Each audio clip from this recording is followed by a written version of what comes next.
Good evening and welcome to Jazz Vespers at First Reformed Church in Schenectady. It is good to have you here on a day which started cold and grew beautiful over the course of the day.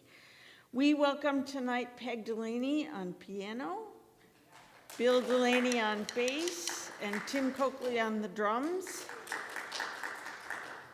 I'm Lynn Carmen Bodden, the interim pastor here. We welcome those of you who may be tuning in online, and I want to thank Nathan Sheet for making this possible visually and audio-wise so that people can hear. I also want to thank all of you who contribute to Jazz Vespers, which we hope is a self-supporting ministry, and I will tell you it's tracking pretty well right now. So thank you very much for the gifts that you give to support. I also want to invite you into another ministry if you haven't already participated or don't know about it. We have a little free pantry where people in the neighborhood and others can come and get food if they need it. And it is very well used. And if you are able to contribute to it at some point, please either put food right into the box outside or bring it inside and someone else will stock it for you. So this is Juneteenth, and it's also Father's Day, and we're going to focus on Father's Day and hope to get to Juneteenth by the end, and Peg and Bill and Tim are going to start tonight with All the Things You Are.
the things you are. So that made me start to think of things about my dad, but I wondered if you have any word or phrase or something you might share about your dad. I'll repeat them so the people online can hear it, if anybody's bold enough to share.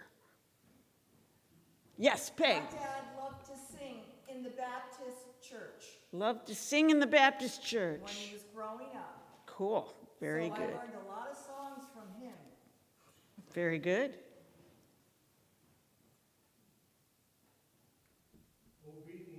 Obedience. I wrote down my dad wanting to be the boss. Yes, ma'am? My dad played piano Uh-huh. when he was younger, and he was married, but before children, he played in groups like this.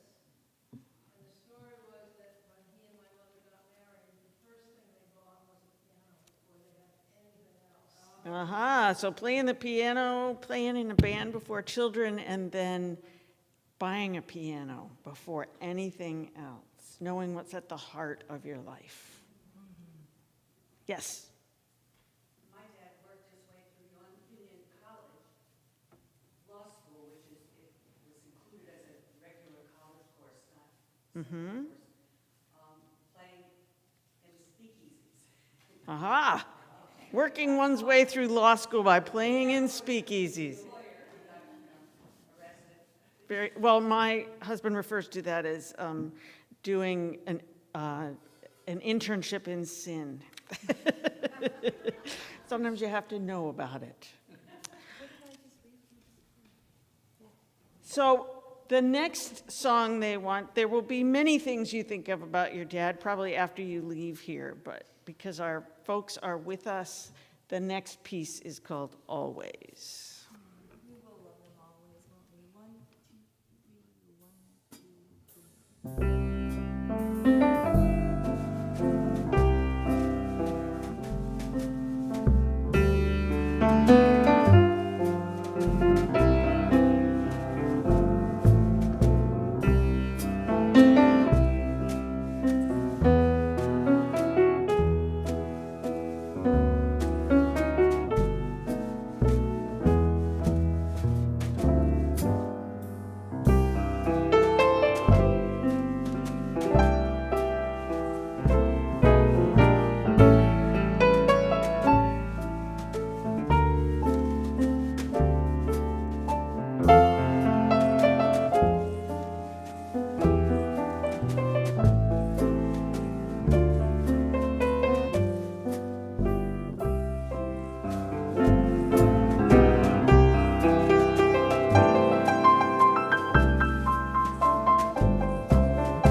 So Howard Thurman writes of a father and the way fathers know their children and what could be learned from what this father knew. A father was trying to put into words the basic difference between his two children. At length he said, "The best way I can describe it is to put it this way. When they were babies, one of them always crawled around an object that blocked the path, while the other one always tried to push it out of the way." Many times since, the picture has come before me. It's not a poor description of two basic techniques in human relations. There are those who seem always to steer their course around opposition, around those persons or positions that stand in the path before them. It seems never to occur to them to try to remove the obstacle. Sometimes the reason is that it's not worth the effort because the greatest possible economy must be exercised in getting to the goal. No undue risks must be run that may involve one in the possibility of being stopped altogether. There are times when to crawl around the block is the result of a decision based upon a careful analysis of the character of the opposition. It represents the only solution to the difficulty. In a sense, it is a safety-first device. A fine line must be drawn between a deliberate technique of action, such as has been described, and a bias in temperament. There are temperaments that crawl around obstacles, a simple behavior pattern, the result of glands and early conditioning. This is what the father said about one of his children. The other method is to knock all opposition out of the way.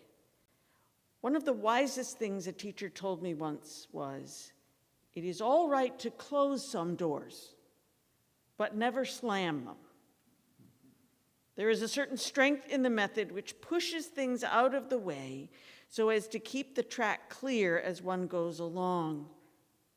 Often the threat to push obstacles aside causes them to step aside or to melt away.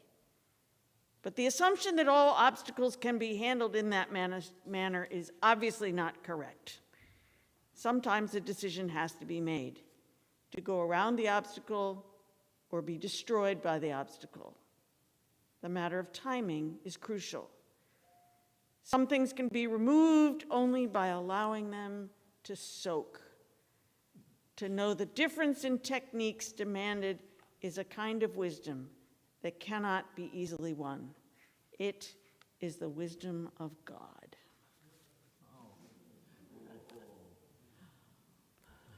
Can't help loving that man.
So my dad was one of 4 brothers, and I think it boggled his mind when his first 2 children were girls.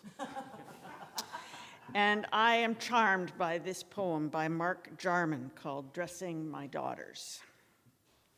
One girl, a full head taller than the other, into their Sunday dresses. First, the slip, hardly a piece of fabric, softly stitched, printed with a bud. I'm not their mother, and tangle, and then untangle the whole cloth on backwards. Have to grab it round their necks. But they know how to pull arms in, a reflex of being dressed, and also a child's faith. The mass of stuff that makes the Sunday frocks collapses in my hands and finds its shape only because they understand the drape of it. These skinny keys to intricate locks. The buttons are a problem for a surgeon.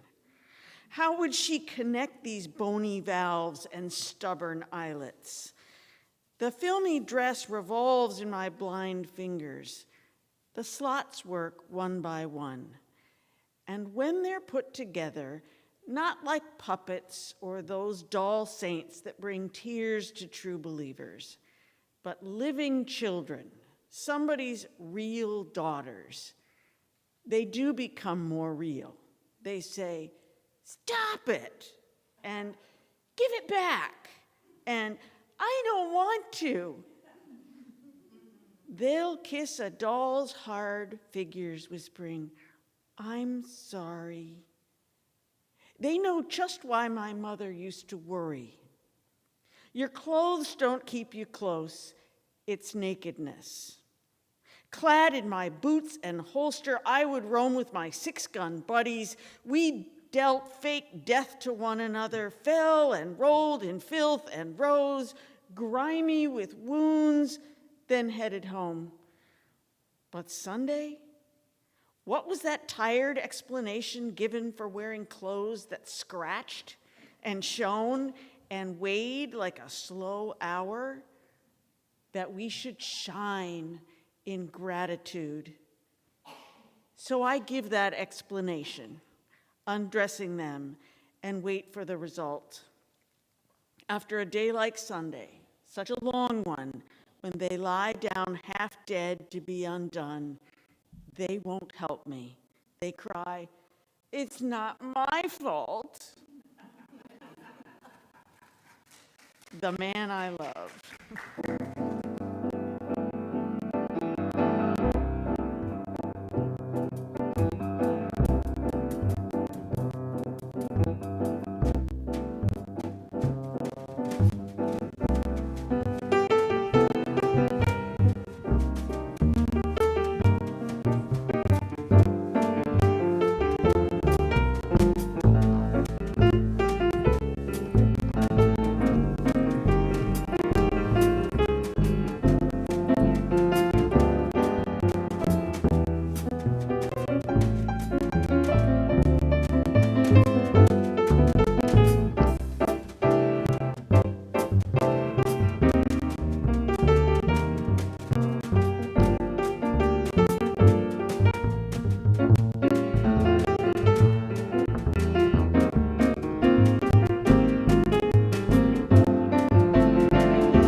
sometimes people are fathers of children, and sometimes they are fathers of visions and ideas. And this is from Langston Hughes, Langston Hughes, that's right, that's where I am. I dream a world. I dream a world where man, no other man will scorn, where love will bless the earth and peace its paths adorn. I dream a world where all will know sweet freedom's way, where greed no longer saps the soul, nor avarice blights our day. A world I dream where black or white, whatever race you be, will share the bounties of the earth, and every man is free. Where wretchedness will hang its head and joy, like a pearl, attends the needs of all mankind. Of such I dream, my world.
That was fun. This next poem is by Lee Young Lee and called The Gift. To pull the metal splinter from my hand, my father recited a story in a low voice. I watched his lovely face and not the blade. Before the story ended, he'd removed the iron sliver I thought I'd die from. I can't remember the tale, but hear his voice still, a well of dark water, a prayer. And I remember his hands, 2 measures of tenderness he laid against my face, the flames of discipline he raised above my head. Had you entered that afternoon, you would have thought you saw a man planting something in a boy's palm, a silver tear, a tiny flame. Had you followed that boy, you would have arrived here where I bend over my wife's right hand. Look how I shave her thumbnail down so carefully she feels no pain. Watch as I lift the splinter out. I was 7 when my father took my hand like this, and I did not hold that shard between my fingers and think, metal that will bury me. Christen it little assassin, or going deep for my heart. And I did not lift up my wound and cry, death visited here. I did what a child does when he's given something to keep. I kissed my father.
Those last two pieces, if you were interested, are Boy Next Door and Billy's Bounce. No, the No. one before was, I Wish I Knew. Oh, we played that one in there. After your poem. Got it. I wish I knew how it would feel to be free.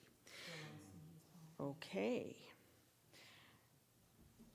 So we want to thank Peg Delaney and Bill Delaney and Tim Coakley for their music tonight. We want to thank Nathan, and we want to thank Marjorie, who has set up some snacks, some lovely large strawberries back there.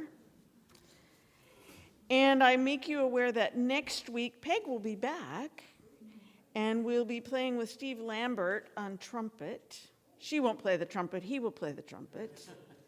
And Joe Doolittle will be the host. And I want to leave you with a prayer by Maya Angelou, and then there will be one more piece of music to follow. So if you would join me in the spirit of prayer.